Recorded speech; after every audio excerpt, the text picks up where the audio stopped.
I'm joined today by senior Jena Schwalenberg, who is from Columbus, Nebraska, and she's an accomplished runner in both cross country and track and field. Has competed in many national championships in both sports. First, let's talk a little bit about the GPAC championships for indoor track and field from Saturday.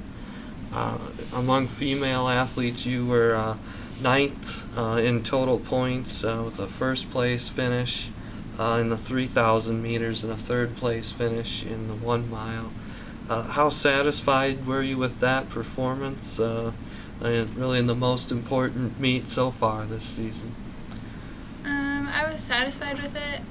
The mile, I wish that I would have been able to place higher and get a higher time, but that was my best time that I've had so far this season. So I was satisfied with that, and just being able to compete at that level with those athletes was great. And I was happy with the 3K because I had run the mile previous to that, and so it was good to be able to go out there and compete, and so I was happy with both races. What is the intensity of the GPAC championships like? I'm sure there's a noticeable difference from just some of the other meets.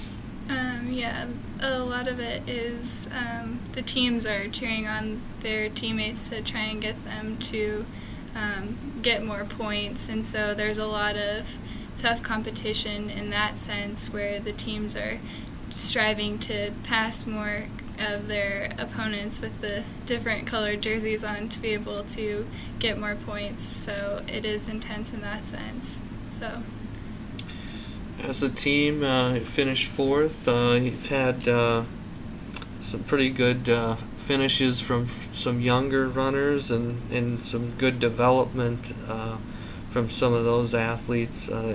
Some young ones like Kim Wood, a freshman. What have you noticed from some of your teammates and how they've improved? Yeah, there's been a lot of growth on the team throughout the year, and we do have a very young team, and I see that there will be potential for a lot of growth in many of the female athletes, so it's exciting to see where people could possibly go with their talents. So yeah. What is that bond like among teammates on the track and field team? The dynamic's a little bit different than, say, a basketball team when you have a lot fewer athletes. Yeah, I feel like the track and also cross-country teams are very much like a family because we spend a lot of our weekends and hours throughout the week together as a team, and even through track meets we spend a majority of the day together cheering one another on and watching each other compete.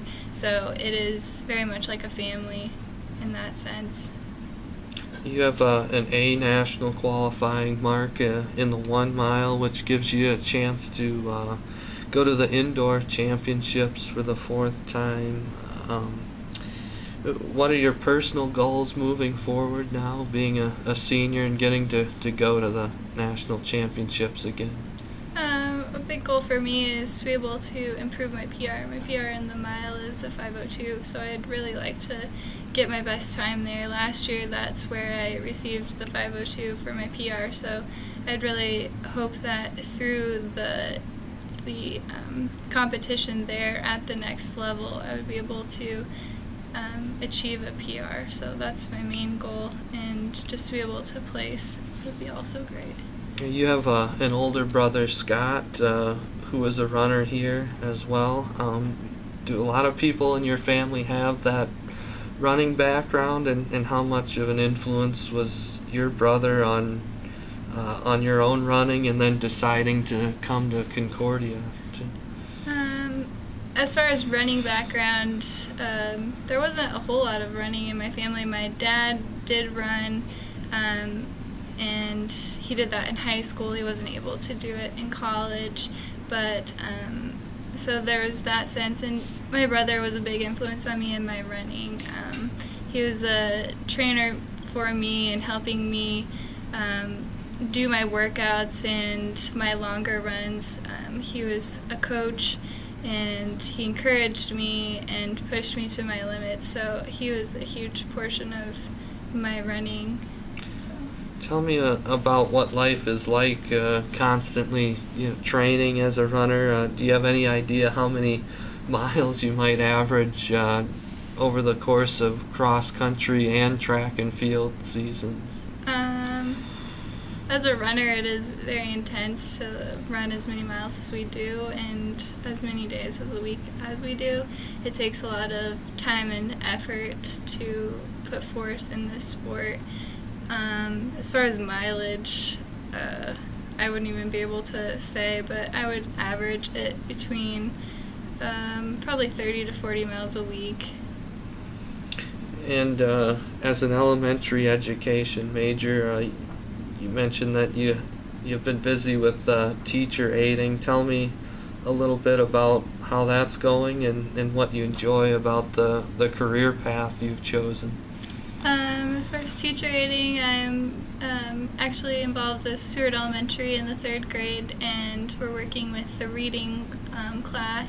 And so I basically assist the teacher in any way that I can, whether it's reading through books with the class, reading a book to the class, assisting students with their worksheets, and things like that, just to assist in any way I can and improve their reading levels. And it's a great opportunity, and it's really great to be able to be in the classroom and to be able to get that real life experience before my actual career. And I really look forward to being able to teach and just be able to assist those kids the way that I can. Just the experience is awesome. Seeing that light bulb come on in the kid's head when they finally get something is great. To be able to know that you helped them accomplish that, so it's a very fulfilling career. Now, if you aren't running or teaching, what kinds of things are you doing? What other passions or hobbies do you have? I like to be active. A lot of things I like to do outside. I like to just leisurely shoot basketball, or I like to scrapbook. Scrapbooking is really fun for me.